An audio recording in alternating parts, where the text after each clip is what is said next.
I think for me, writing is a way of untangling my thoughts and emotions and making greater sense of the world and all that it evokes in me. So sometimes it's very personal. It's about coping with emotional outbursts as a result of a particular situation I might find myself in, and sometimes it's just about making greater sense of the issues of the day, and what I would like to think of them as a result of making sense. I think my entire sort of this independent India history series that I'm working on with the children's imprint of Penguin India is essentially about this. It is about deconstructing the issues of the day and um, untangling and outlining them as much for myself as for for the readers of those books. And the wonderful thing about writing is that when it works, when all of these myriad thoughts that are swimming inside your mind find vent on a page in a way that the bridge is there between what you're thinking and what you're writing, it can be magical and it can be deeply uplifting. I know it brings a lot of peace to me more than most other pursuits. It's almost like meditation. And I also know on the reverse side of it that when it doesn't, it can be very very restless. And I feel very uneasy. So I think writing for me is meditation. It's about living a more meaningful life, about understanding the world and understanding my own self as a result of that a little better.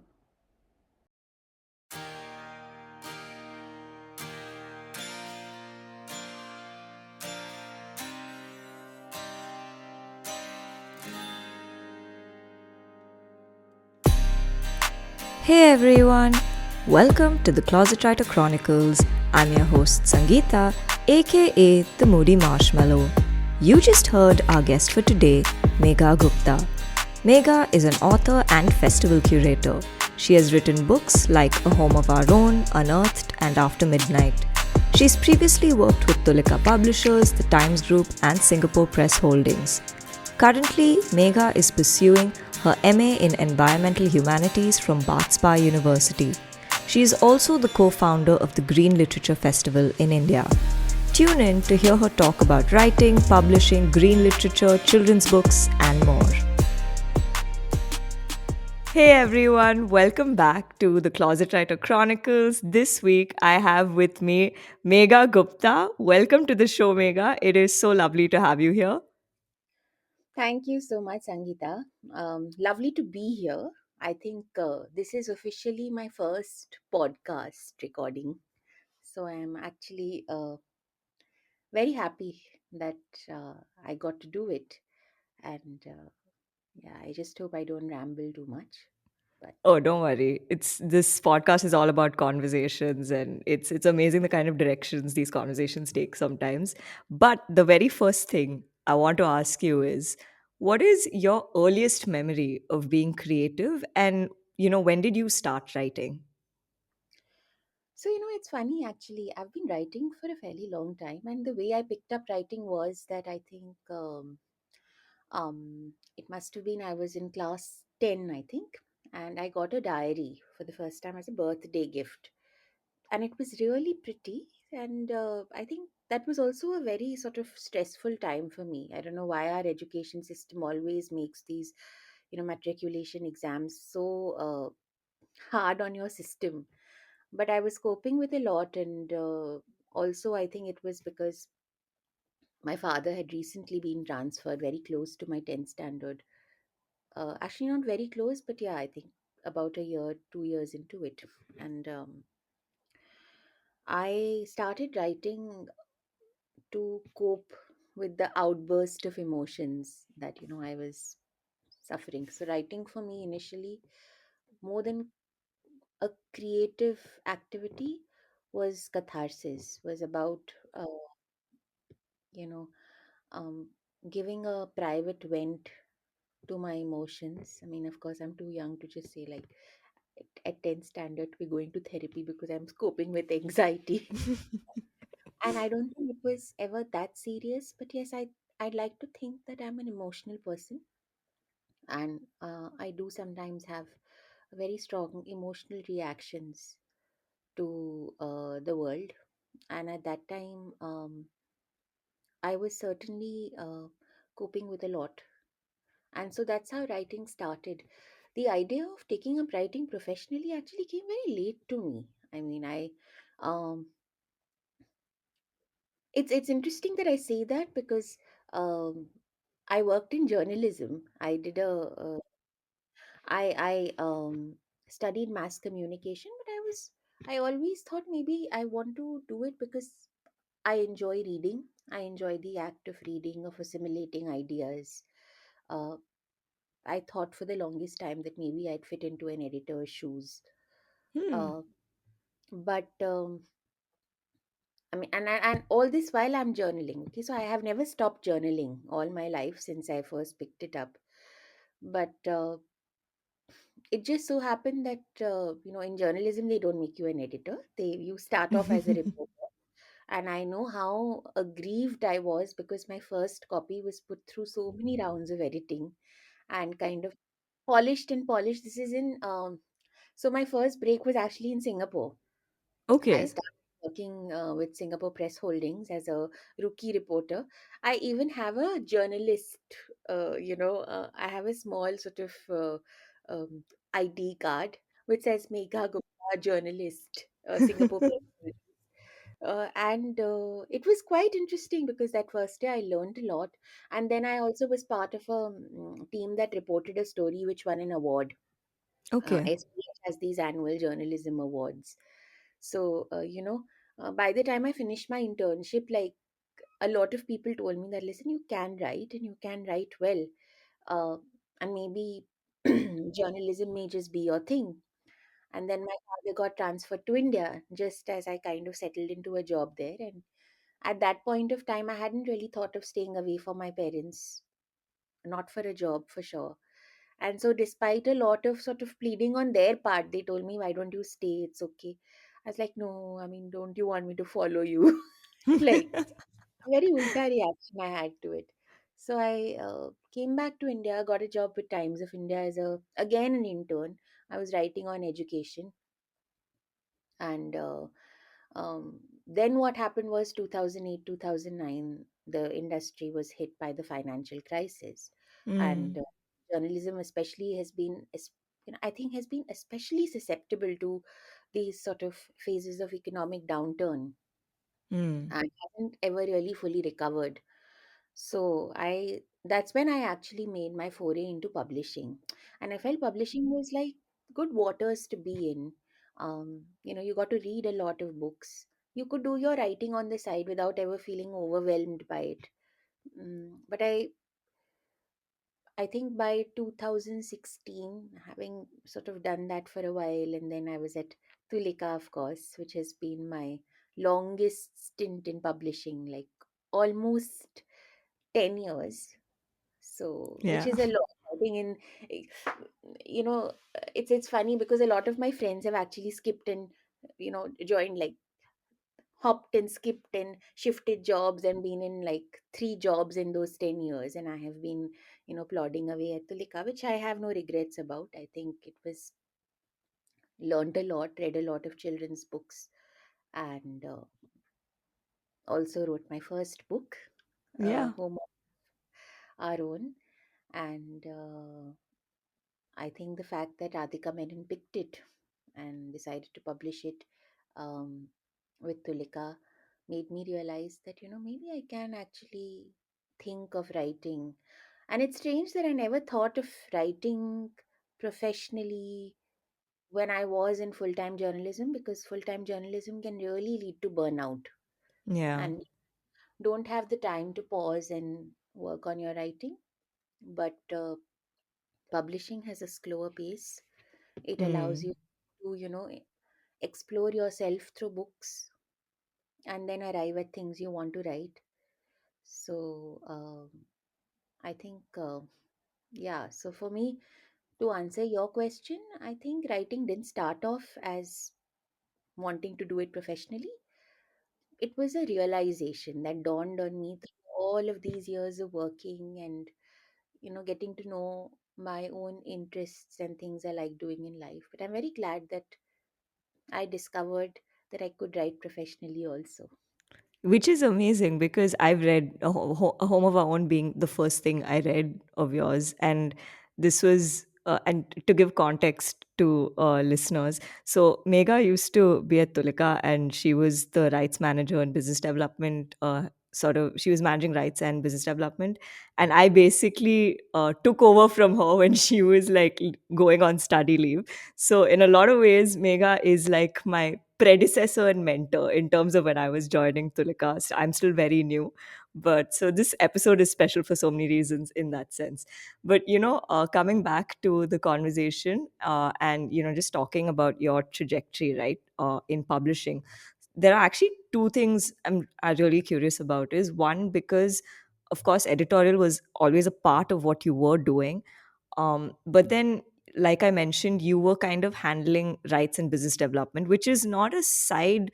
When, usually when someone says that they want to get into publishing, almost immediately the first thing people say is, I want to be an editor. That's literally like one of the most sought after positions. So I'm just curious as to how you got into rights and why you sort of chose to kind of stick in that sort of direction, which is fairly different from editorial, of course, and is more kind of like growing the books in a very different way. So that's the first thing I want to ask you. And second, of course, why, children's literature? So you can answer those questions in whichever order you'd like. So I think I'll start with children's literature because that sort of comes before the first part of the question. Um, I have been an older sibling for a lot of my life. I mean, Okay. I have a younger brother, but also just a lot of younger cousins, and I have been very successful at babysitting all of them. So I have a thing with, Okay. and I think what has happened is in because I have been babysitting, I think since I was 10 years old, and what it does is at least in my case, it has filled me with a certain respect for children as I've grown older.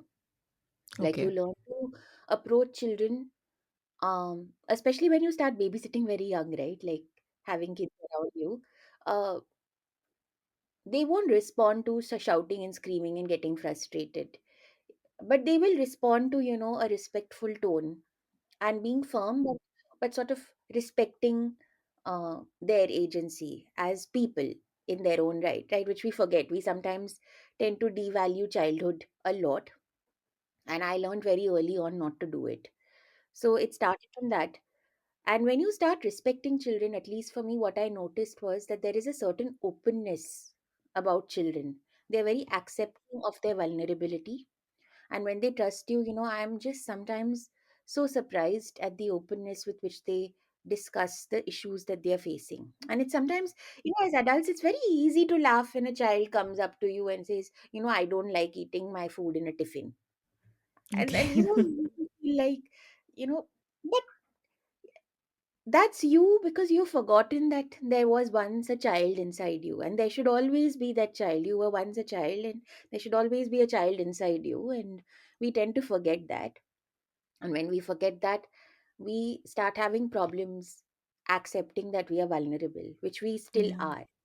So I Yeah. felt like, children's literature, one, it allows me to kind of keep the child alive inside me. And Hmm. that's something which keeps me working on these books. And the other part, of course, is I think I had always had this respect for childhood. And my first break onwards, I've somehow always got jobs with organizations that are producing literature for younger people. I mean, of all, starting from as young as 2 3 year olds to much older people, much older kids, 15, 16 plus. But I think it's good that that happen chance happened the way it did, because it sort of fed into the kind of person I am already. And I feel like it's also a good space to be in, because in India it's growing. Yeah. And I feel that any country that thinks seriously about its future needs to actually base its plans around getting to needs to begin its thinking from the point where a child picks up a book and reads Yeah. something that shapes their ideas, because it's so well known, right, that reading and what you read in your early formative years shapes you fundamentally as a person even when you are much older. Mm. So it's all of these things which have encouraged me to plod on in children's literature and do the work that I'm doing here. About the first part of your question, I think that was again like I'd say a lot of my life actually isn't planned. It isn't as if I consciously got into publishing saying, "Acha, I'll get into the rights role." It's about discovering. I feel like life is a process of discovery, right? So that's the most um, I think that's when we are at our most vulnerable, but it's also the most enriching parts of when you discover yourself and you discover new Mm. things about your likes and dislikes as a person. And so I joined Tulika as an editor, and while you're working with translators and authors, you're looking at manuscripts.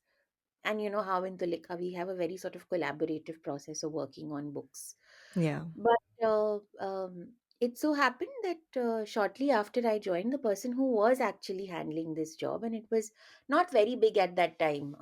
It was just if, we have a book which can be pitched to publishers abroad, or if some publisher abroad gets in touch with us to translate our books for their market or take our books to their market, Yeah. then to just kind of look after those. So when she left, Radhika told me that, Megha, do you want to, I'd like you to handle this. And then I started handling it. And I think I got completely sort of sucked into the process. It also happened that the volume of work began to increase a lot in this sphere. Yeah. And it's very interesting because I think I realized that there is a certain amount of altruism that you require as an editor to, Right. and a certain kind of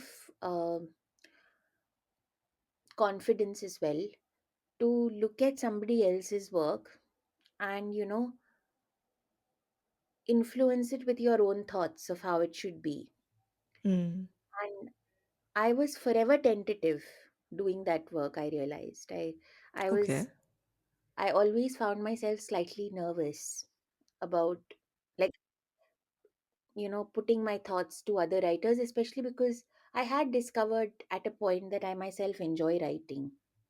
And then I Mm. was like, am I trying to influence this person's writing by what I think makes good writing?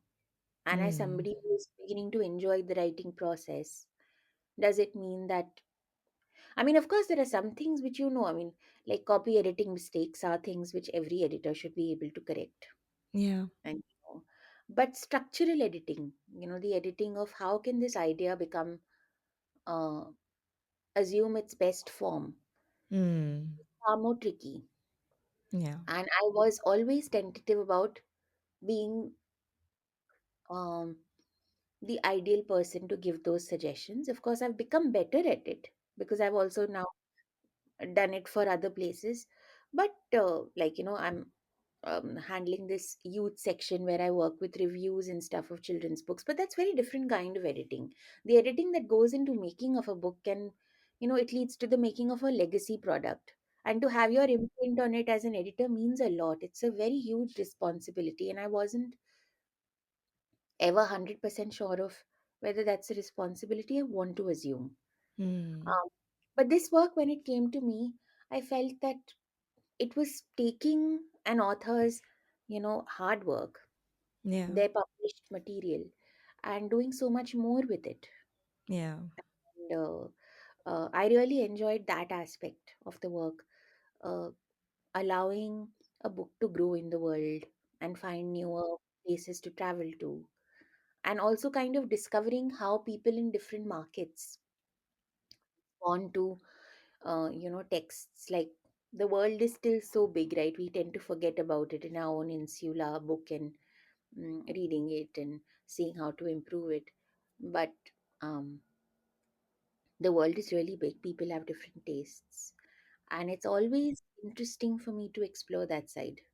So I felt like this was a job that kind of made me realize, a, what are the kind of books people are responding to, what are Mm, they responding to in those books, how do you know what are the kind of books that will work in non-Indian markets, mm, how are publishers overseas looking at books, um, and also just testing yourself, right, in so many waters teaches you things about coping with different people and coping with different tastes. It was hugely rewarding. I'd say this job was a huge learning curve. I learned so much from it, which I probably didn't from other things that I did uh, up till that point. But it happened completely by fluke. It just so happened that Pallavi, who was handling this, she left just as I joined, and it fell upon me. And then I sort of, because the work was increasing and there were the files were, because we had such little work, I think, in the rights department that time, that even the files weren't organized a certain way. So being the very OCD person in these scenarios, I started by, oh, we should must have a file for this and file for that and file for that, and creating yeah. Now Excel. there's a whole catalog of files in the rights department. Yes, which you're handling very ably. So it's good to have another OCD person take over.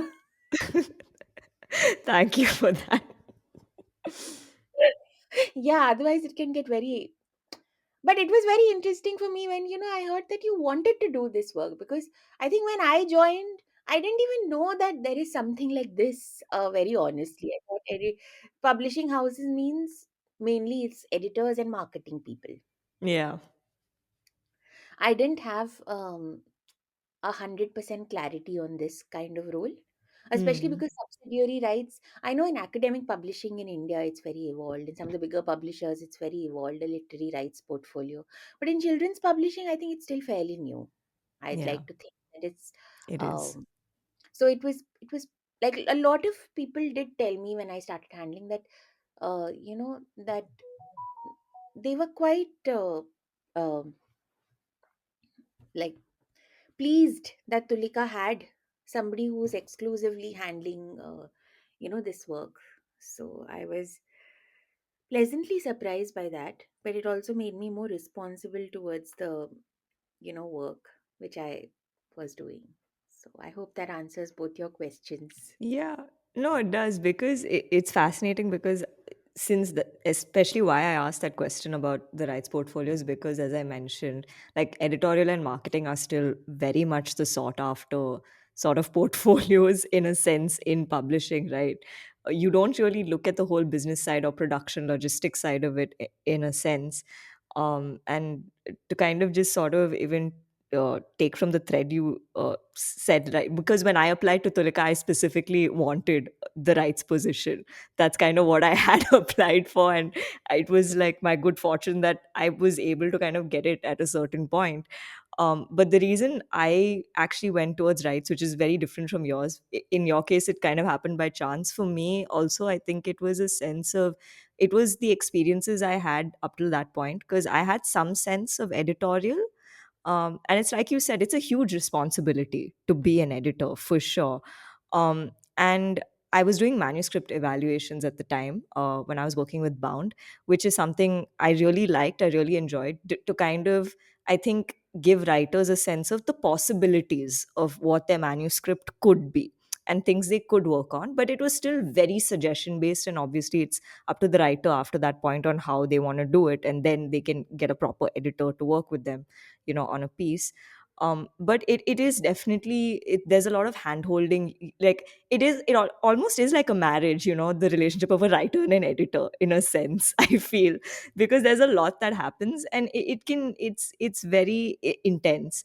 I think with rights, like you rightly mentioned, it's interesting because you're really finding new homes, new avenues for the books, for the work, people have created, and stories which you wouldn't otherwise get a chance to put out there. And I found that very exciting, and I think that's something I still find very exciting, the fact that there are these incredible children's books coming out, and to really find avenues and homes for them. And I think that is a very exciting prospect for sure.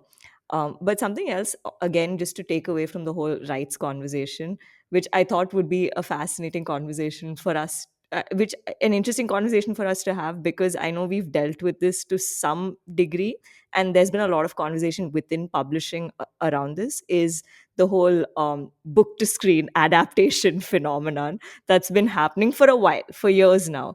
With a variety of books, it's been happening. I mean, even if you take, say, Little Women, that's been adapted, uh, I think what 3 times now to screen, and of course, Harry Potter and a bunch of other books, and even the latest one being Where the Crawdads Sing. So I'm just curious as to what your take is on the whole adaptation culture that's kind of building in a sense and growing. So I think anything that allows a book to find a wider audience is great, right? Hmm. I mean, even if I don't like the movie adaptation, if it tells me something about the book and if I like it enough, it might probably prompt me to go back, buy the book, and actually read the longer version of what the author has to say. So, even though I have lots of people who've come back and say, oh, this is soiling of the craft and what have you, I realize that most authors actually do want or are interested in taking their work places. And book to screen adaptations are possibly one of the best ways of increasing or expanding the reach of a book, because increasingly I find attention spans are diminishing, especially Hmm. I mean, actually, across the board, we tend to blame children a lot and say, oh, children have very short attention spans. But I've seen enough adults who are probably worse than children when it comes Okay. to attention spans. They don't, um, the whole idea of focusing has gone away. But people do, like, increasingly in the free time, in their free time. I have people who are avid readers, but who are increasingly saying that in their free time, it's about Netflixing or Prime Video. you know and it's great when books find a home in these various video platforms.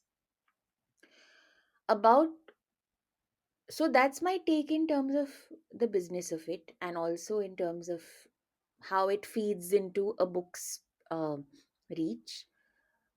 I think I want to see more of it in the children's space, Hmm. especially with Indian books, because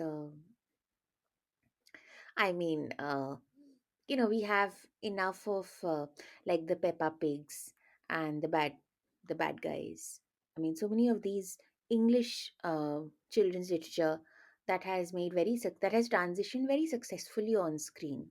Yeah. Mm, but that hasn't happened, um, so much with Indian children's books. And I think, barring the comic book, I think Chota Bheem. Yeah. Uh, I can't really And think of. Tenali Raman, maybe. Yeah, Tenali Rama. Yeah, correct, correct, Yeah. correct. So, barring these few exceptions, you haven't really had children's literature from India, That's true. That is true. making its way to the screen. So it's very interesting to see that happen now. I mean, people showing interest in taking Indian children's literature. Of course, it's very small, it's very Yeah. sporadic, but I have great hopes. Yeah, Yeah. me too. Fingers crossed, right? But yeah, because it is again, the reason why I talk about adaptations is because there's this whole conversation now also, as there's not enough content to be produced fast enough. And I think especially in a sort of screen sense, I think one of the bigger challenges, I believe, that production houses are facing is that there's not enough content, and books are actually a great source for storytelling, which is why I think you see a lot more books, like a lot more interest around books, and like this sort of acquiring stories to be adapted for the screen, which is kind of fascinating to see. But I completely agree with children's literature. I don't think you see it as much, especially in India or a South Asian context for that matter. You haven't seen something like pretty big. I think mythology wise, okay, yeah, you have characters like, say, a Chota Bheem and like a Tenali Raman. But I think to really see something come out from a book would be amazing for sure. So yeah, I thank you feel so like much. people, in fact, sorry to No, no, no, no. but I feel like I think like an easy or sort of lazy excuse that a lot of people looking for content have to say is, "Arey, but there are not so many really good books." I feel that's a very very lazy excuse. Mm, I'm not saying that everything that is produced by children's publishers is spectacular. There are many books which even I don't understand why they came into the world in the first place. But I feel like to say that, oh, there isn't just enough of good children's literature is coming out of the mouth of somebody who's incredibly lazy and hasn't bothered to look. And it's that's true. amazing, the kind of things you can find in the world when you actually just look. Because there's a very interesting anecdote of how David Godwin found Arundhati Roy because he bothered to look. And then she went and won the Booker Prize. And Yeah, David Godwin is a British agent. He's one of the best. I mean, I think most Booker winners, big winners, are from DJ. British. Yes, from DJ. And a lot of the best Indian writers are with him because he bothered to look. So, I feel like dismissing something without even bothering to look is a sign of being untrue to your work and to your craft, and to not realize that there may be some splendor waiting for you if you just looked. Yeah. No, for sure. But yeah, just hoping we see more Indian stories, right, on screen, or in whatever mediums. Really, I think just and because there's a lot of like good stories, actually South Asian stories for that matter. In fact, I just want to quickly mention this one series I saw recently called Angan, which is a Pakistani show which is based on a book by the same name. It's from an Urdu novel. The English translation is The Women's Courtyard. It's by Khadija Mastoor, and and I watched the show online, and I realized that it was based from a book. So then, now I've gotten the book to read it to see, the kind of work she's done. So it's interesting how content can also just inspire you to go back to the original source of where an adaptation has come from as well, which I think is great for storytelling, right? And I think for publishers, that's amazing. I mean, the more places your books are reaching, the better for sure. Yeah, Uh, yeah. yeah. But, coming back again to sort of, I guess, the basics and the origins of Megha the writer, I think one of the things I want to ask is, who are, writers or artists or creators who've basically inspired you, or, whose works have really stayed with you and sort of influenced you in a way? Because I think everyone, while growing up, you obviously have these certain stories that do kind of stay with you. And like you said, it kind of helps shape your fundamental perspective on things, right? So, who are those writers for you? So obviously, when you grow up and there are all the children's books that you read, and I mean, I have realized something that more than writers, it's the works I'm responding to. So I think Hmm. I'd want to focus on the works, Yeah. because also, as one of my friends said, no, one of the uh, publishing can really break your notions about writers sometimes, Yeah. because True. when you are reading a book by a certain someone, and it's very interesting because I have friends in journalism and they say, that that never happens with bylines. I said, because they are so sort of ephemeral in nature, they're so temporary. But books are legacy products. So when people hit upon a book and they really like it, at the end of those 200, 300 pages, there is almost like a relationship that develops with the writer of this text. And Yeah. you imagine this person to be a certain way because they've written something like this, which is on your bookshelf, it is in your home, or it is in your mind. And when you meet that person, and the chances are higher if you work in publishing sometimes or interested in publishing, you go to a literary festival, you meet the person, and that completely shatters any illusion you had about the person being a certain way. So I shall not get into examples of that. So uh, more than I think, more than people, I say it's the works that have, and sometimes it's a very happy sort of meeting of minds. Yeah. I should say that it's always unpleasant, but I've had my fair share of unpleasant experiences where the person has just not lived up to my. And I think it's unfair on them that I have painted this portrait This of them picture, yeah. a certain way because of what they've written, and they just completely fail to match up to my illusory image of them. But yeah, very often they've actually bypassed and more than meted my expectations, which is also lovely. But the works that I feel have influenced me very deeply are the um, ones that, I mean, I don't know for whatever reason, but I think it's because when I was a child, I was reading a lot of short stories, and Hmm. they stayed with me. But there was a collection of Indian folk tales that was published by the Children's Book Trust, Okay. and that used to be it. It was a really thick, fat yellow book, and my memory of that is it had so many stories. I have read them myself, savored them, but I've also used it to put my brother and then other younger siblings to sleep. Oh, Like, wow. it used to be like the bedtime stories of um yeah, in the household. And I really that was one book I liked. And of course, there's a whole lot of writers which people keep quoting: the Harry Potters, the Roald Dahls, the Ruskin Bonds, Subhadra Sen Gupta, mm, Paru Anand works. But maybe it's because I have short term memory. I don't know, whatever is the problem. But the works I could think of as I was thinking about your question, one, of course, is Ramchandra Guha's India After Gandhi, Hmm. published in 2007. uh, the first magisterial book on post colonial India. Yeah. And I think it influenced me so deeply that it has actually led me to create an entire series of books on independent India for the young people's imprint of Penguin India, which is Puffin. Yeah.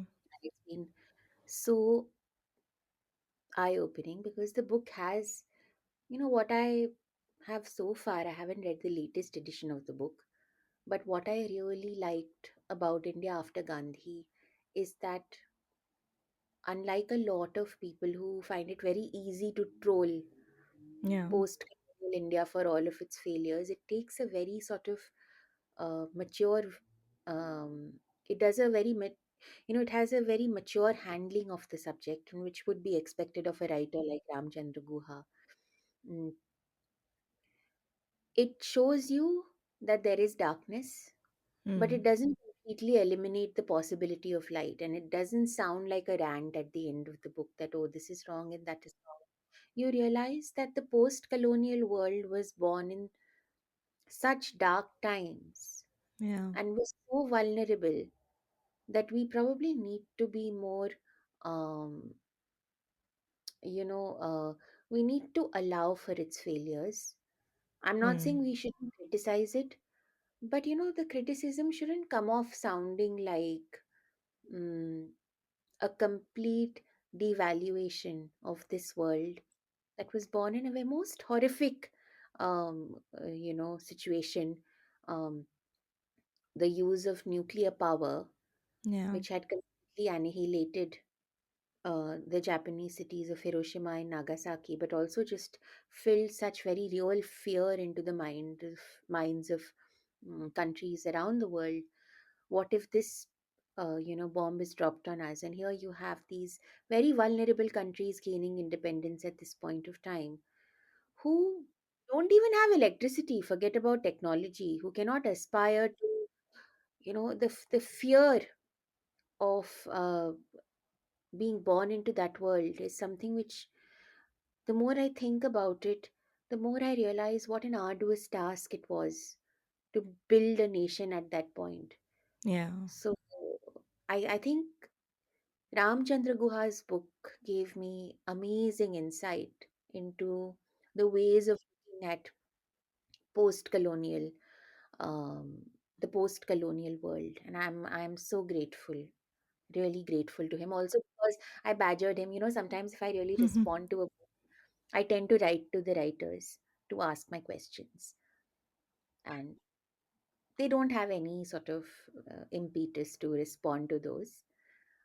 But he has Oh, responded wow. to most of my emails over the years. I have badgered him with many emails, and he has bothered to respond to them, and it just goes to show the quality of person you're dealing with, Mm, right? But yeah. I really respect that quality when I see it in people, where not Mm. everything is got to do with influence and social entanglement. Um, the other writer is, of course, Khalil Gibran, or Gibran. I don't know how it's, because it's a proper noun. You keep struggling with what That pronunciation. is true. But oh, the writing, the prophet. I remember I read it and I reread it. It's the one book that I've gone back to every time I find myself unsettled, by the cares of the Mm, world. Just things like, in the dew of small things, the heart finds its morning and is refreshed. What kind of person would he be to be, able to imagine these things and to see the joy in the small, which we forget so easily in the world that we inhabit. yeah. Um, then um, I have recently been reading Catherine Rundle's books for adults. There's an Okay. essay she wrote on why children's literature should matter to Okay. adults, and it's been Okay. published in a book, which I can never imagine that happening in India because our market is so sort of unevolved in the children's space. But I read that book, what a joy it is. You know, ac- to it gives full vent to everything that I ever thought Hmm. about children and their place in their world and the ways in which they think. There's a line where she says that children's literature is for people who have no vote, no power, no Yeah. money, who navigate the world in their own knowledge of their vulnerability. Hmm.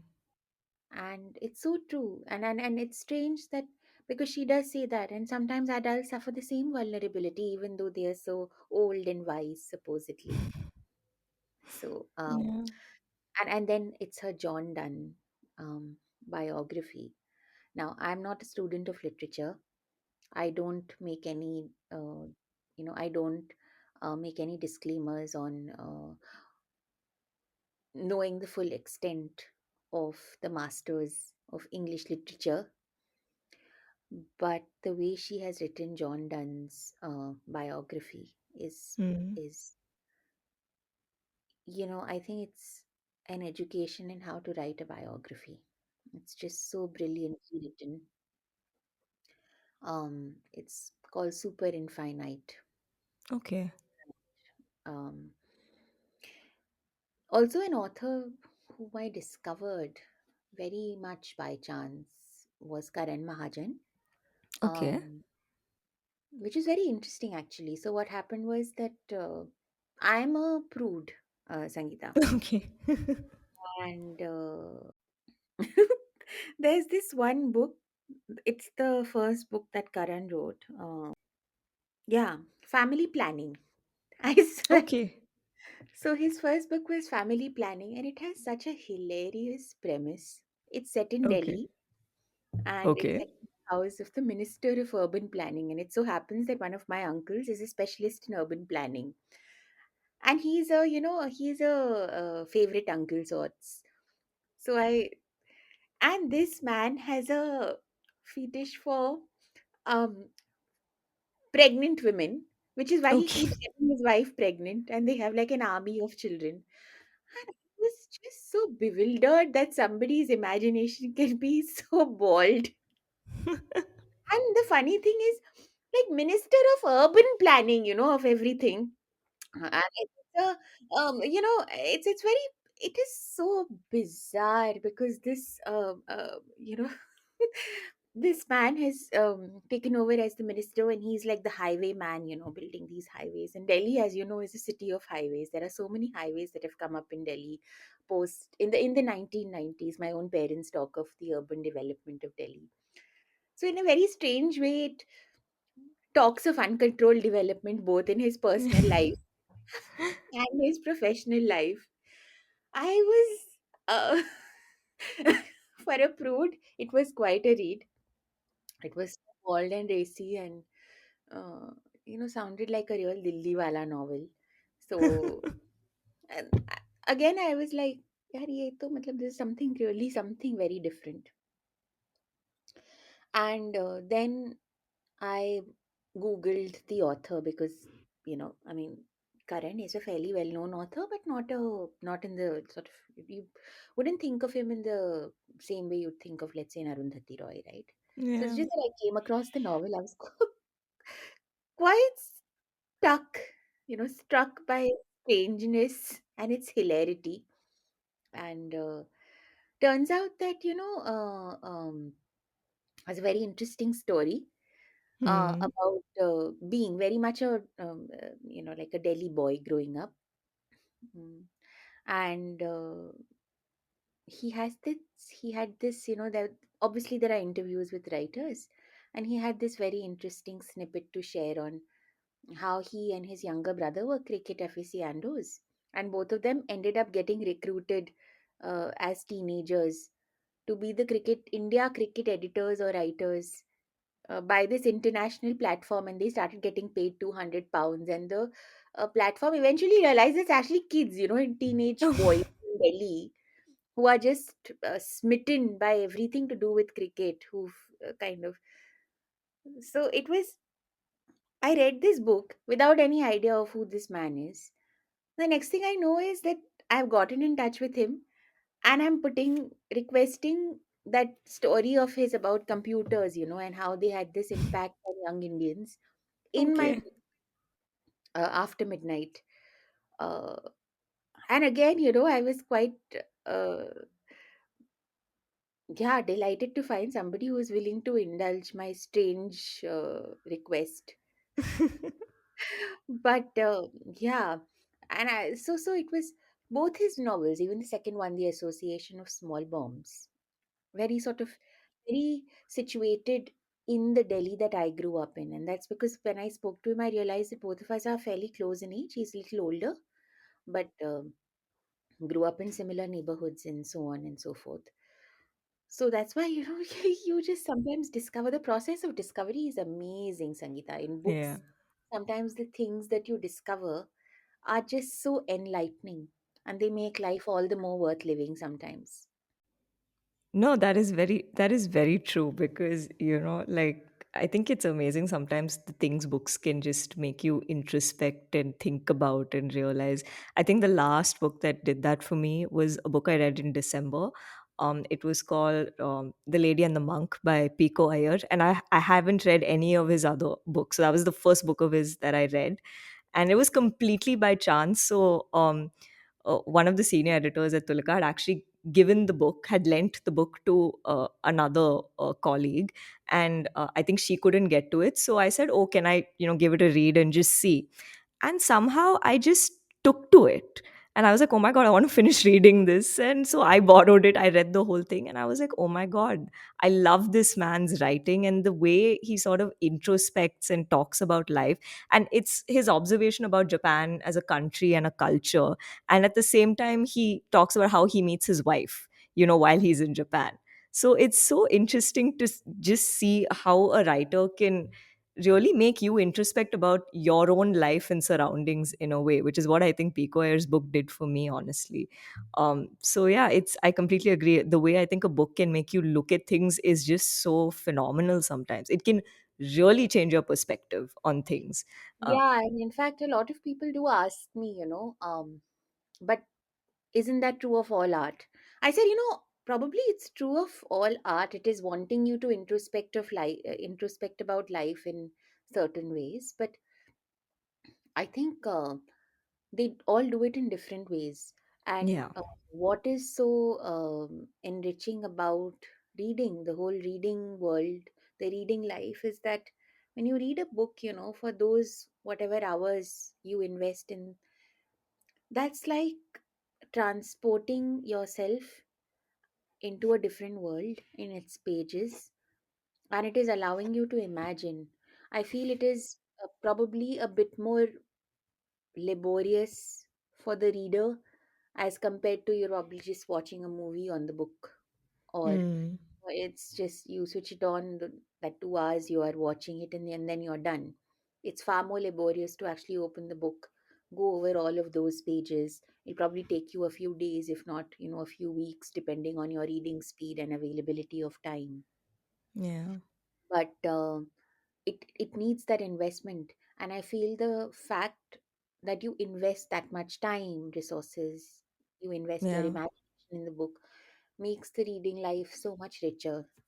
And I'm it upsets me that we are losing that sometimes Yeah. in not encouraging or losing touch with reading in the middle of everything else that we do. Yeah, that is very true. Here's hoping to build a better reading culture with younger readers today for sure. But, slightly moving into another trajectory, you're also, like you mentioned, you are writing a series with Puffin Books, which is essentially on modern history and India, right? And one of the books you did write was about India's environmental history. And I know green literature is something you're very passionate about. There's also the Green Literature Fest, which you are a part of, which we will get to. But before that, what I do want to ask you is, how did you kind of get your interest in green literature and sort of, I guess, the whole angle of environmentalism in, writing today? Mm. So again, it's strange, but it came from the reading. So I read Ramachandra Guha's India After Gandhi. Shortly Yeah. after that, for some strange reason, I read Sainath's Everybody Loves a Good Route, Mm. followed again by Ramchandra Guha and Madhav Gadgil's This Fissured Land. I do tend to read a fair bit of non-fiction. Um, and reading these books, made me think like I'm actually more than modern history, because modern history, many people do include the British period as well. Yeah. But mine is more post colonial history, it's more contemporary in that sense. And I felt that apart from politics, a lot of, I think human life is fundamentally shaped by the natural world. And Mm. we don't, the availability of fresh air, water, food, it's all coming from the environment. And I think a lot of the initial reading left me with that thought about how fundamentally the natural world is shaping us, and how we don't always give cognizance to that. I don't know why I think like that. That is probably something I have no explanation for. Like, why is it that I'm drawing these conclusions from what I am reading? But that's what and also it so happened that I used to like write freelance articles. So I was commissioned by the education supplement of the Hindu to write this article on green careers, Mm. close to, I think, World Environment Day or something like that. I'm not very sure, but yeah, I had to do an article. And then I went and I spoke to a couple of people, and it was very interesting the kind of work that was being done, because these are not mainstream careers in any case. Yeah. Somebody who's looking at the intersection of economics and environment, and this is, I'm talking of 2014 maybe. I mean, it just seems just yesterday, but it's like more than like so many. We are almost in another year or so. Yeah, we'll have a decade since 2014. But I wrote that, and then I got the opportunity to put across. Somebody from Terry actually had Oh, read that. She got in touch okay. with me saying, "Are you interested in writing a book which kind of is a compilation of careers in environment?" And I was like, Okay. "Yeah, great, yeah." I mean, it's not really a book. It's not really a book in that sense. It's more like a primer, in careers. So it's more like a, Right. yeah, uh, guidebook in that sense. But I was just happy that somebody had noticed something I'd written and gotten in touch with me. And so I put together that book for Terry. It was entirely commissioned. And 2016 or 15, it came out. Uh, and I think in putting together that book, it sort of further strengthened my interest in environmentalism, because I realized, I mean, earlier it was just a thought, but the more I spoke to people in making that book, people who have devoted their lives to careers in this field, I realized it's a very interesting idea and not getting explored enough. Hmm. And in all of these conversations, I realized that, there is such a strong historical aspect to a lot of our, um, there's a very strong environmental aspect to a lot of our history. Mm, Okay. Even the nuclear bombing, for instance, had a very strong environmental sort of dimension to it. And then obviously there's a Bhopal gas tragedy, which happened in Yeah. India, which is considered a sort of landmark event in shaping the country's ideas on environmentalism. Yeah. But I realized that there is so much more. We had an environmental law, the Wildlife Act in 1972, Project Tiger, Project Elephant. A lot has happened in India's in history related to the environment, which I wasn't sure was getting written enough for children, especially. Right. So basically, that's how the first book happened, the Okay. environmental history of uh, independent India.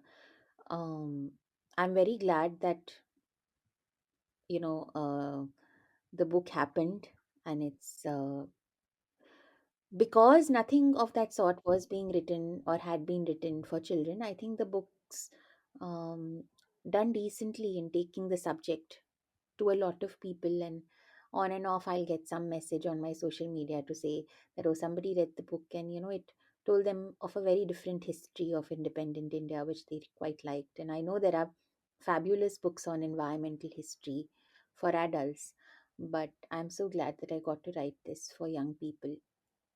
And I know it now. When I read it, there are it always happens with me. I'll write the book, and then I look back at it and I'll be like, I could have written this slightly better, written that slightly better, and what have you. But it's out there for whatever it is worth. And the fact that it is allowing somebody to learn something which they didn't have any idea of before they read the book Hmm. is very satisfying for me. But I think that book is what opened the doors to a lot of my other projects, I'd like to call them, Okay.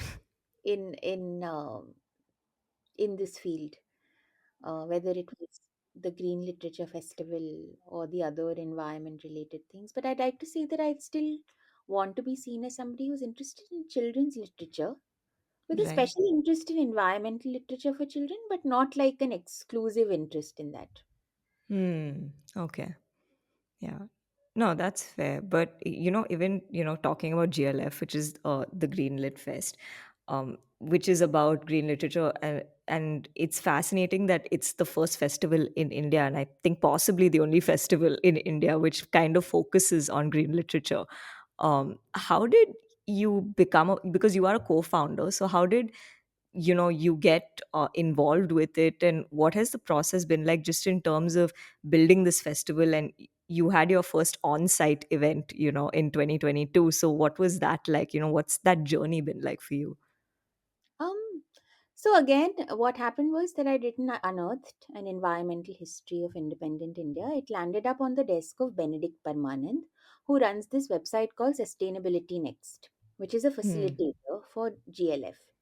So Okay. at that point, he read the book. He quite liked it. He wrote a review for it. He got in touch with me. He was doing the Bangalore Business Literature Festival. He does that as well for the last couple of years. He's been doing it. And he said, I am interested in starting a festival for green literature, because his Okay. interest is, these niche, very issue based literary festivals. And I was like, yeah, hey, cool. I mean, that sounds pretty interesting. Um, And a lot of the times when people discuss their ideas with you, you said, ah, theek hai, abhi to it's in the idea phase. When it develops, it'll develop. Yeah. But it was in the middle of the pandemic, and I think he was very convinced about the idea. So it did happen, and he said, Acha, chalo, you become my co founder. I said, yeah, but I'm actually very interested in the children's space. He said, yeah, fine, great. Um, because his deal was to have a literature festival that encompasses all kinds of green writing and not just books for Hmm. adults, but also, business books and books for children, which tend to get sidelined in a lot of mainstream literature festivals. So, yeah, that's how it happened. That's how the Green Literature Festival happened. And it's been interesting, yeah, Sangeeta. I mean, the whole festival circuit is very interesting. It pushes you in a Hmm. different way. Okay. I think what I've really enjoyed is the curation. And Hmm. also the opportunity to look at so many books because every year there is an award, and not just books for children, but because I read a lot of books for adults in this space. So inevitably I'm also kind of, whoever is doing the general fiction non-fiction list also, I'd like love in those discussions that we have on books. um so that's something which I've really enjoyed. But it's also very stressful. I know the first offline festival was very stressful because we all have very different ways of working. Like Benedict is very chill, and I am very high strung. Like I need to have everything in place. Yeah. It wasn't exactly like, I'd say the festival had a amazing turnout, which is like such a good thing to have happened. Yeah. But it was also quite stressful. Just all the pre-planning and then things not working out or going to plan on day, on the day. All of that happened. But all's well that ends well, I suppose. So we've had our takeaways and are hoping for an even better edition this year. Yeah, fingers crossed for that because I heard JLF went really well in 2022. And there were some amazing books also that got featured on the list. So it's really exciting to see this space grow. So, yeah, more power to both of you for that. But also, you have designed a course on nature writing for children at the Azim Premji University. You also have conducted workshops, and you've been a speaker at various events and the like. Is teaching an avenue you're passionate about and see yourself doing more of? And how did you really get into teaching, if that's something I can talk about? I don't know. I mean, I, it's very strange, but uh, more than a teacher, I actually see myself as an enabler. Okay. Like, I'm not actively teaching, it's not like I'm actively teaching the people in the course on how to become better nature writers. I think that is something which people have to figure out on their own. But this is about opening up an avenue that gives you feedback on your writing, which for all that happens in the world. I mean, it's so strange, right? That a lot of writers don't even get very solid professional feedback on the Right. work they Yeah. do. So these are platforms that enable writers to A, meet other writers, and B, get professional feedback on their work, and C, also get an opportunity to interact with people who have worked in publishing, who have established themselves as editors or publishers. And so it's about creating those opportunities for writers more than anything else, because not enough of that is happening. And I feel that when that doesn't happen, what happens is the industry as a whole somewhere suffers for it. I feel like Hmm. growth has to be collaborative rather than competitive. Right. Like, so a lot of the initiatives that I have been part of are essentially stemming from my desire to have collaborative growth, because at the end of the day it will benefit. If everybody grows, I think I too will grow. I mean, Hmm. it's about looking at the world in a way where you're not just thinking of your writing, but you're also thinking of the ecosystem within which your writing exists. Hmm. And I feel like if I've been given, and the opportunities for doing this have actually come very sort of organically. Like my book led to my participation in GLF, and my participation in GLF led to Azim Premji actually approaching me to do something like this. Hmm. So it's all grown very interestingly out of the writing and the reading. Yeah. Yeah, No, but it's just fascinating to see you work on so many different things, right? Within the sort of writing space and publishing space, really. They're all interconnected, but they're all so different in their own ways as well, which I think is really cool. Um, but also, you're currently a student now. You're back to academia, if I may. You're pursuing your MA in environmental humanities. How did you kind of make that call to go back to being a student, especially after having, worked for so many years? yeah, I know. I feel like a bit of a dinosaur in the classroom. I think no, but I'm just kidding. I think I tend to be very ageist when it comes to myself. It's not nice.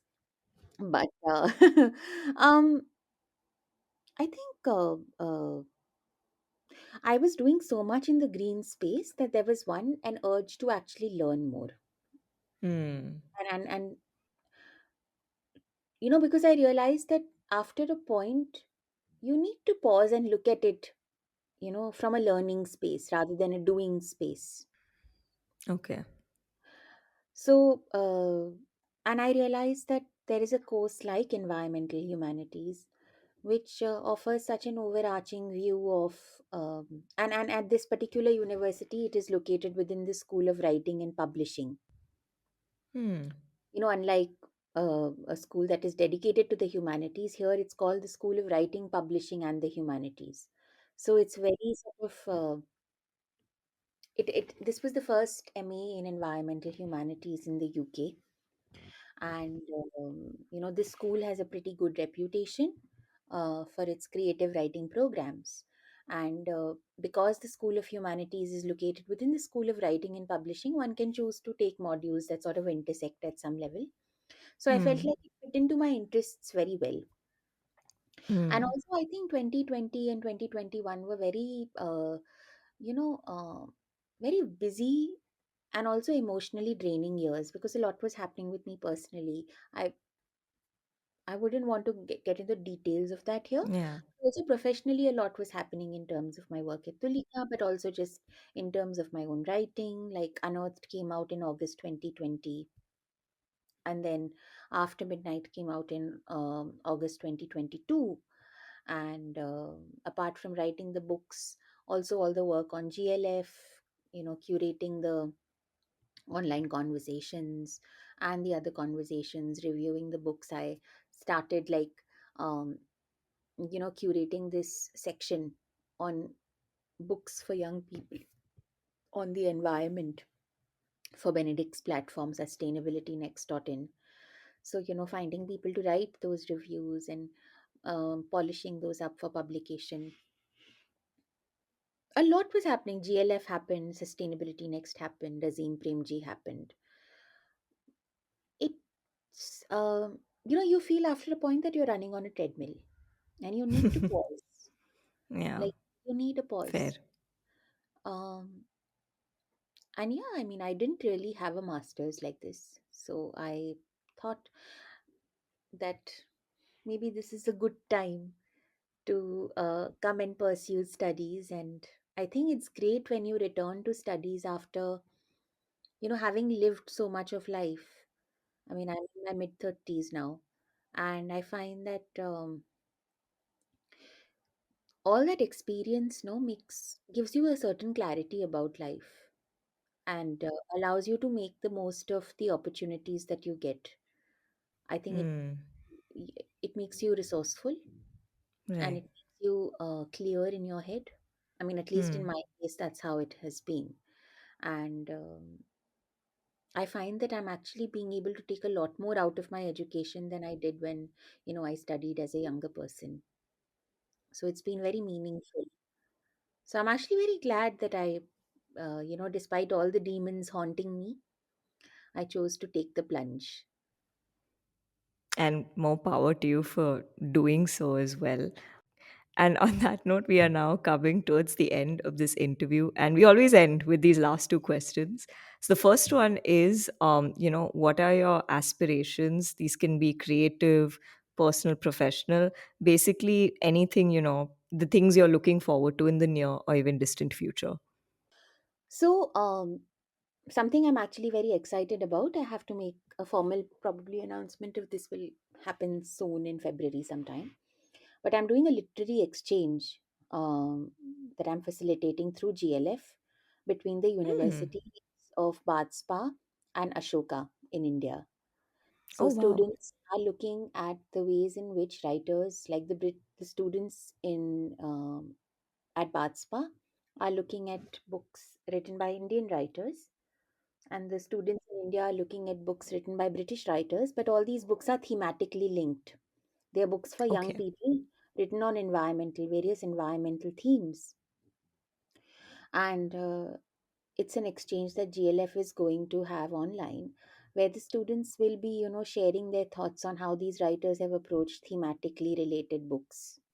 Hmm. How they've written about um, maybe children setting off on an adventure to protect their natural world, or books that have cat protagonists, that have a girl and an elephant. So it's very interesting, picking those books, curating those books, having the students read them, and obviously the authors will be involved as well. So it's very interesting because it's again helping me to take these books to different geographies and do more with them. I feel like building bridges is something I really enjoy, and Hmm. I think it's also very deeply enriching. So yeah, so that's something in the immediate future that I am looking forward to. Also, just like doing my course, and it's very Yeah. interesting because you get to do a creative project in this course. Okay. You can choose to do a creative project instead of a regular MA dissertation. So I have chosen to do a creative project, develop a children's book, probably as my creative project. So looking forward to that in the immediate future. Long term, yeah, I mean, I think long term life will figure itself out. For now, I have enough on my plate to get. No, no, but more power to you and all the amazing things that you are doing. I'm excited to see what you come out with next, and especially all the books you have in store. Huge fan of A Home of Our Own, which is this lovely children's book you had written with Tulika. Again, highly recommend that to anyone who's listening. Also, last question. What is a piece of advice or learning you'd like to share with people? Again, this can be something personal or professional or creative, basically, something you've sort of experienced for yourself and wish more people were aware of. I I think people might be aware of this, but I feel like writing is such a solitary.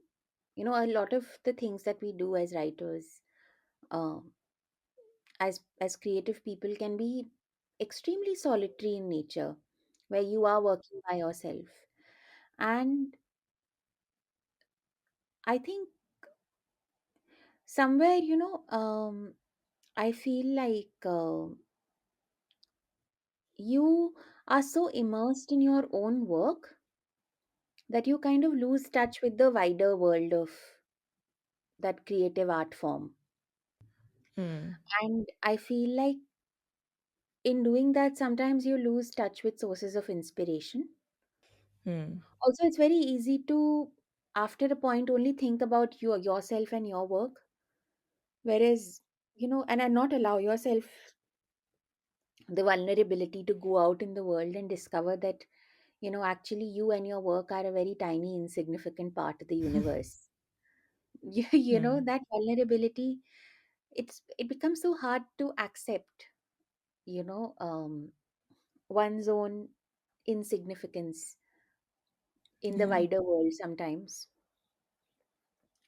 So But I feel like allowing yourself vulnerability, allowing yourself to step out in the world, and realizing that you are um, more than just what you do, and there is so much of wonder in the world, and so many things to discover and to grow with, to make life more meaningful, to self actualize. Yeah. I think that's very important for any person, whether they have a creative life at all or not. Hmm. I feel like it becomes more so you know um, with writers, um, to swim in the ocean of uncertainty and vulnerability, and to emerge out of it, to learn to swim in that is just so it's so life changing. More than just a good writer, you actually emerge as a great person, I feel. And that's that I think is a great way to be. And yeah, I mean, sorry, this sounds all very saintly and preachy, but I think for me, it has really been about facing my fears. I think the writing life has been about um, fighting a daily dose of self doubt. Am I good enough? Am I right? I mean, I write something, I see it on the page that there is need for improvement. But what is increasingly happening is, instead of completely deflating at the thought of something not being to power, or something being very lackluster, to recognizing that there is a grain of an idea inside it which can become something truly wonderful. uh, that's the journey. Hmm. So yeah, I think it's about growing yourself. That's most important. Everything else will follow. It's like writing can never be the end all, the destination. It can be a means to a more meaningful life. One needs to have passions which behove you to write. You can't be like, my aim in life is to write books. Your aim should be to witness, all the glories and tragedies of living, and to then make more sense of it through the writing. Yeah. And on that enlightening note, we have now come to the end of this interview. Thank you so much for being here, Megha. It was an absolute pleasure to talk to you. I had so much fun. I hope this was good for you as well. No, I think this is really nice. I really enjoyed myself. I think it was a very long one. I wonder if people will actually listen to the end, right to the end of it. But yeah, I had lots of fun. Thank you so much for having me. Thank you. So that was my conversation with Megha Gupta. I really enjoyed talking to her about publishing, children's literature, and so much more. Closing this episode with excerpts from Megha's book After Midnight, narrated by her. I hope you enjoyed the show, and I'll see you next week with a new guest and a new chronicle to share. Talk soon! Smartphones. In July 1995, Jyoti Basu, the Chief Minister of West Bengal, made the first mobile call in India. From his office in Calcutta, he called and spoke to Sukram, the communications minister based in Delhi.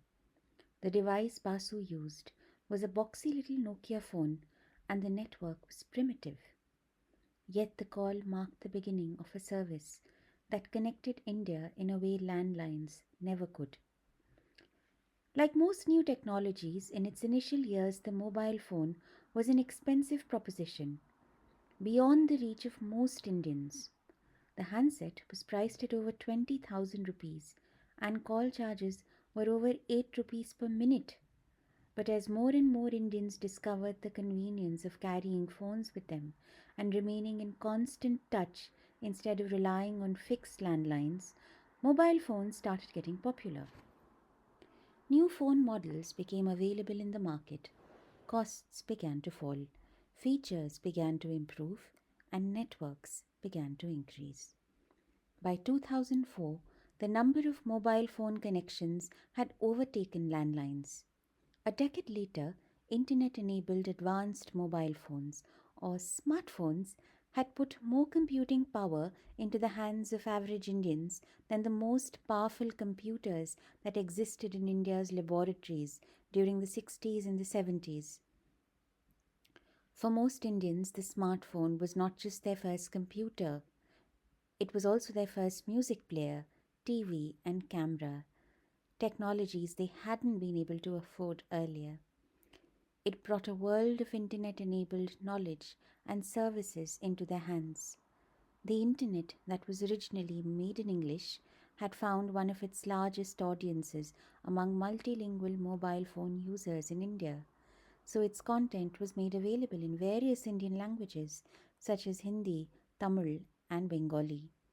Things went one step further with a voice activation feature that allowed people who could neither read nor type to command their phone by simply speaking to it. Today, about 60 crore Indians own a smartphone, and India has the highest rates of internet consumption on mobile phones. I have also written about electricity in my book After Midnight, A History of Independent India. And actually, we forget how transformative electricity has been. So, this excerpt actually talks about that. The pursuit of electrification in the years since independence has been deeply transformative. Lighting has helped reduce household fires caused by oil lamps. Children are able to study after dark, and education levels have improved. People can continue working till late and increase their income. Crime rates have fallen, and it has become safer to venture outside after dark. Despite this, many households continue to remain without electricity. They are neither connected to the grid nor do they have access to any local sources of electricity. This is not always because of insufficient generation or inadequate transmission. Very often, the distribution of electricity is also impacted by social divides. Richer neighborhoods in cities and wealthier households in villages almost inevitably have greater access to electricity because they are able to pay for it, and it is presumed that they need it more because they have the money to afford technology that runs on electricity. This is truly unfortunate because electricity usage is a cornerstone of modern development. Until every last household in the country has access to affordable electricity, irrespective of its geographical location or social standing, India's quest to become a global superpower will remain incomplete. Finally, I had to think about what I want to leave my young readers with at the end of the book, and I'm reading the last bit from After Midnight. India has come a long way since independence and carved an important place for itself in the world. Yet the experiences of the pandemic years bear many lessons on development. To become a global superpower, India needs to not only grow its economy but also improve its record in meeting basic human requirements such as education and healthcare, and find ways of developing without harming the natural environment excessively. All this may seem difficult, but it is essential to build a better future. Most of all, India needs to think about its children, who have possibly suffered the most during the pandemic years. Although COVID 19 has largely spared children, it has taken away a great deal of attention from their needs. Job losses pushed crores of families into poverty. Children in these families lost access to sufficient and nutritious food and education. Lakhs of children missed routine immunization against diseases like measles and polio because the healthcare system was overwhelmed by the pandemic. The lockdown confined many of them to deeply oppressive home environments where they were deprived of basic needs and even suffered abuse. The children of today are a mirror to the future.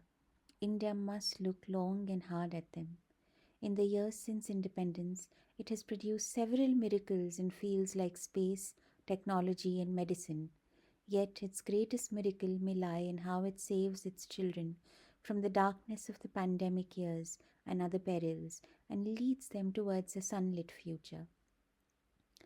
No nation is perfect. It is usually a work in progress. India certainly is. Its progress, especially since the economic changes of 1991, has invited much praise as well as criticism. The pandemic has been one of the greatest challenges to India's progress in the years since independence. For many people, it has been easy to lose hope in this nation. After all, there are so many things that are wrong with it. The history of independent India has many accounts of its failures. However, these should not take away from its hard won successes. While hopelessness might seem easy, the story of this nation has been built on hope, the ability of its greatest leaders and countless people to rise above the problems surrounding them, to persist, protest, and prevail.